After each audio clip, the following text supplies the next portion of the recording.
And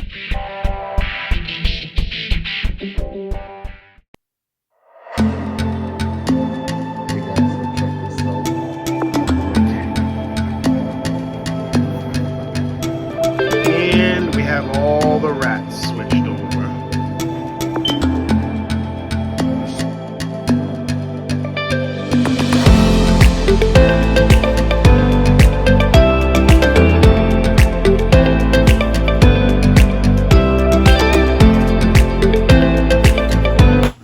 Hey, what's up guys? Welcome back to the channel. As you know, this is Somerville Serpents. I am Tyreek. Today's video, just gonna do a quick update for you guys. Want to show you a little bit of what we got going on. So, as you guys know, what's today, the 22nd? Almost 3 weeks ago now. In about 4 days, it's gonna be 3 weeks. We had our first clutch ever from our girl Athena, our pinstripe G-stripe girl, to our boy Thor, who was a coral glow G-stripe male. So we initially thought that maybe only one egg was going to be good in that clutch. We had 5 slugs, 3 eggs that looked like they were good, only 1 egg with real good vein work. But in the last 3 weeks, if you guys want to come take a look, matter of fact, I'll actually pull it out for you guys. So as you can see in here, if you take a look, all 3 eggs are still perfectly fine. There's a little bit of like black spots on them. Not really mold, maybe just from the cocoa chips and stuff like that. But all 3 eggs still look perfectly healthy. There's no smell to them when I pop them open. They're not deflating. Like I said, they're not molding, nothing else. So as of right now, almost 3 weeks in, it looks like the eggs are still perfectly fine. So fingers crossed. Hopefully all 3 of them do hatch. The incubator's sitting at the perfect temperature right now. They look real good. So that's the first thing that I wanted to talk about to you guys. If you have a female that lays eggs, whether she lays slugs or everything looks like they're good eggs, when you end up candling them, even though you may not see strong veins, if you can see the embryo with even the tiniest hint of veins around those embryos, please, if you have any doubt, incubate it out. Always put those eggs in the incubator. There's a strong chance that they may still go. If you don't see any embryo, no veins whatsoever, even still, put them in just in case. I was actually talking to a good buddy of mine that's been in the industry for a long time. He has told me over and over again that he has found eggs with very weak to no veins, took the chance, put them in the incubator, and ended up having a successful hatchling out of that egg. So very important, guys. If you see those eggs that have an embryo with very weak veins, very weak to no veins, still put it in the incubator. Any doubt, incubate it out. So with that being said, we're gonna move right over here. As you can see, the rat rack is set up. We only got 2 things going on right now. If you come, woo, fluffer. That isn't, oh, I got the water bottle in the back, so it's not opening. So anyways, as you can see, all the mice are in here.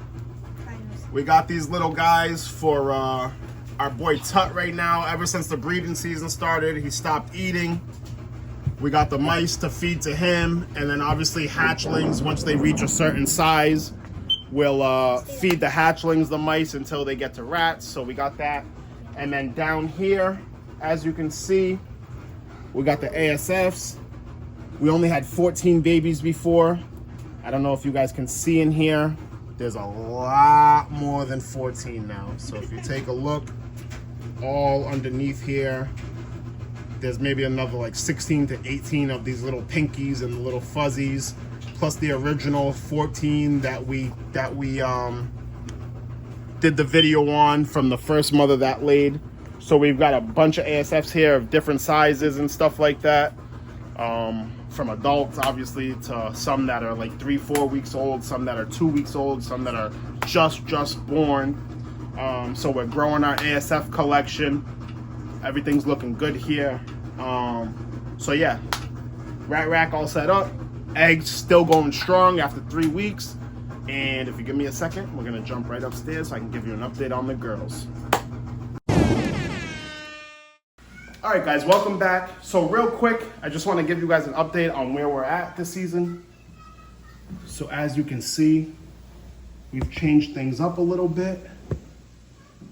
We put our boy Artemis in there. That is our butter ultra male.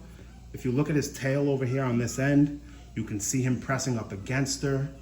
He's rubbing up against her, trying to get her in the mood. She may deny him, she may not. We're gonna see. This is like our second or third time putting this male in. I've never witnessed a lock before. Now, the only issue with this is that previously we've had her locked up to our pastel yellow belly butter boy. So we're going for bells ultimately, but because both males have butter in them, this could get confusing. So the way we're gonna determine this is if we see anything with super pastel, because Tut has pastel in him, and her being a queen bee, she has pastel in him. So if we see anything with super pastel, or we see anything with yellow belly, because the father is pastel yellow belly butter, then we're gonna know who fathered the clutch. Even if we got a split clutch, say Tut fathered 4 eggs and Artemis fathered 4 eggs, we would have to go under the assumption that Tut was the father for everything, because there's no way to prove a split clutch in that scenario. But if we do not hit any super pastel, or we do not hit any yellow belly, then it's gonna be safe to say that Artemis is the father of this clutch, and everything out of this clutch will be het for ultra male. Now, this girl just started. I didn't think she was gonna go this season. She laid for a friend of mine last year. He told me just be patient, be patient, be patient. Shout out to you, Jesse, over at Parsons Pythons. And now she's showing all the signs. She just started bowl wrapping, started cooling, laying in her water bowl, everything, which is why I decided to change males now, hoping that if she's just starting to grow her follicles and they're just starting to get to the size where she's cooling and starting to get uncomfortable, may go off food soon, everything, that maybe our ultra male can sneak one past the goalpost and father this clutch. So that's what we're really hoping for. No matter what it is, this clutch will not be available if Artemis is the one who fathers it. Everything that we will be held back to further our ultra male projects. So that's the goal here. That's why I changed them up. But yeah, so I just wanted to show you that late in the season, game change, quarterback handing off to a friggin' audible back to the quarterback, all the way into the end zone, Brady to Gronk for the touchdown, for the win, Super Bowl fucking 59 champions, you know what I'm saying? What? That's what we're trying to do here. But anyways, so we're gonna move on to our next girl. Have they even had 59 Super Bowls? No, but I was just making that up. my So our girl Calliope, you can see her nice and big down here. She's super thick. She's side laying. She's been off food for the last month and a half. Getting super big. You can feel those follicles in there. She has at least 6 or 7 eggs inside of her. Getting super big. Like I said, hasn't eaten in a while. So we're gonna hope for an ovulation soon out of this girl. So that's our second bell clutch. This is really what gave me the inspiration for this year, was to try to hit some bells, try to hit some pieds. Speaking of pieds, we'll move right next to Shiva, our super pastel het pied girl. If you take a look at her, she is, yeah, one, she's huge. She's already ovulated. She has 4 eggs coming from there to the back. If I pull out her tail, you can see it's extremely, her tail's extremely thin, and then it gets super thick right away. Classic sign of a female being pregnant. The ridge spine, everything else, she's super thick. She was just in a deep shed. It looks like she's starting to come out of it, so she should be shedding out any day now. Within the next 2-3 days, she'll shed, and then we'll mark our calendar for 30 days for when the eggs will be laid. But like I said, this girl definitely went through ovulation already, so that's gonna be our second clutch on the season. It looks like we got at least 2 more girls that are gonna go, so hopefully 4 clutches, if not 5, for our first season. And then last but not least, our girl Rhea here. She's our female Pastavi, hypo, 66% het, double het for hypo clown. Excuse me, girl. I'm trying to make a video here, don't bite me. As you can see, she's not as big as the rest of the girls. She just went through a shed, but she is extremely interested in breeding. She's showing all the signs. She's bull wrapping. She's cooling. She's laying urates down in her tub. She has been hooked up to our triple het male, our boy Hermes. He's a fire triple het hypo DG clown. So we have them paired up. Looking forward for when this girl goes off food. Just to confirm that, you know, she's doing her thing. Her eggs are growing. We don't have an ultrasound here, so we have them palpating. It's hard to tell exactly what she has for follicles because she is still eating. But yeah, so that's where we're at so far in the season. We have one clutch on the ground, one that's going to be laid within the next, say, 4 to 5 weeks. One girl that's been off of food for the last month and a half, 2 months.